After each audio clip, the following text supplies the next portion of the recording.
জগদ্ধাত্রী পুজো কথাটি শুনলে আমাদের প্রথমেই মনে পড়ে কৃষ্ণনগর এবং চন্দননগরের জগদ্ধাত্রীর পূজার কথা। কিন্তু জানেন কি কোথায় সর্বপ্রথম জগদ্ধাত্রী পূজা শুরু হয়েছিল? সর্বপ্রথম রাজা কৃষ্ণচন্দ্রের হাত ধরেই কৃষ্ণনগরের জগদ্ধাত্রী পূজা শুরু হয়। নদিয়ার কৃষ্ণনগরে জগদ্ধাত্রী পূজা কিভাবে শুরু হলো ও বুড়িমার ইতিহাস আজকে আলোচনা করব আমার ভিডিওর মাধ্যমে।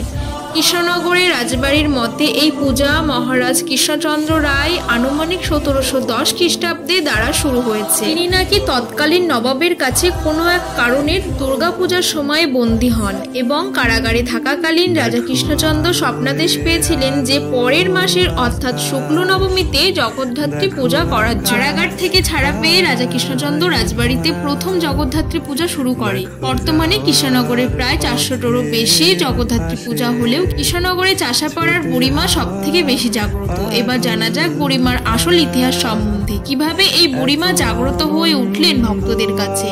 নদিয়া জেলার কৃষ্ণনগরে চাষাপাড়া বারোয়ারিয়া আনুমানিক 1772 সালে সর্বপ্রথম কিছু লেঠেলরা বুড়িমার ছবির সামনে ঘট স্থাপন করে পুজো করত।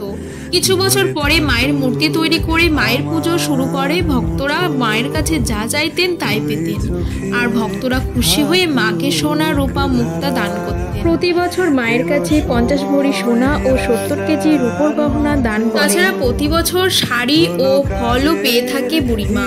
বুড়িমাকে আনুমানিক 450 ভরি সোনা ও রূপোর গহনা পরানো হয়। পুরনো ঐতিহ্য বজায় রেখে মায়ের পুজো একদিনই সম্পন্ন করা হয়। ষষ্ঠী, সপ্তমী, অষ্টমী ও নবমী পুজো একদিনেই সম্পন্ন করা হয় এবং পরের দিন দশমী পুজো সম্পন্ন করে ঘট বিসর্জন করা হয়। নবমীর দিনই লাখ লাখ মানুষ আসে মায়ের কাছে পুষ্পাঞ্জলি দিতে। বুড়িমার মূর্তি বা ছবির সামনে কেউ কিছু চাইলে বুড়িমা তাকে মনস্কামনা পূর্ণ করে। বুড়িমার জাগ্রত হওয়ার পেছনে কিছু অলৌকিক ঘটনা রয়েছে। একদিন এক ভক্ত বুড়িমার কাছে তার সন্তান চেয়েছিলেন, তার পরের বছর তার কোলে সন্তান আসে। আরও আরেকটি ঘটনা, এক ভক্ত বাংলাদেশ থেকে এসেছিলেন বুড়িমার কাছে আর বলেছিলেন তাদের ছেলের যেন সরকারি চাকরি হয়। তার কিছুদিনের মধ্যে সেই দম্পতি বাংলাদেশে যাওয়ার পরে তাদের ছেলের ভালো সরকারি চাকরি পায়। ওই দম্পতি আবার ভারতবর্ষে ফিরে এসে কৃষ্ণনগরে বুড়িমার কাছে সোনার গহনা ও শাড়ি দান করে থাকেন।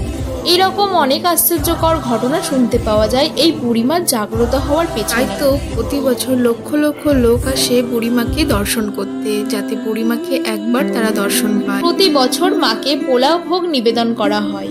প্রায় 1 থেকে 1.5 লক্ষ ভক্তদের জন্য পোলাও ভোগ বিতরণ করা হয়। জয় বুড়ি মায়ের জয়।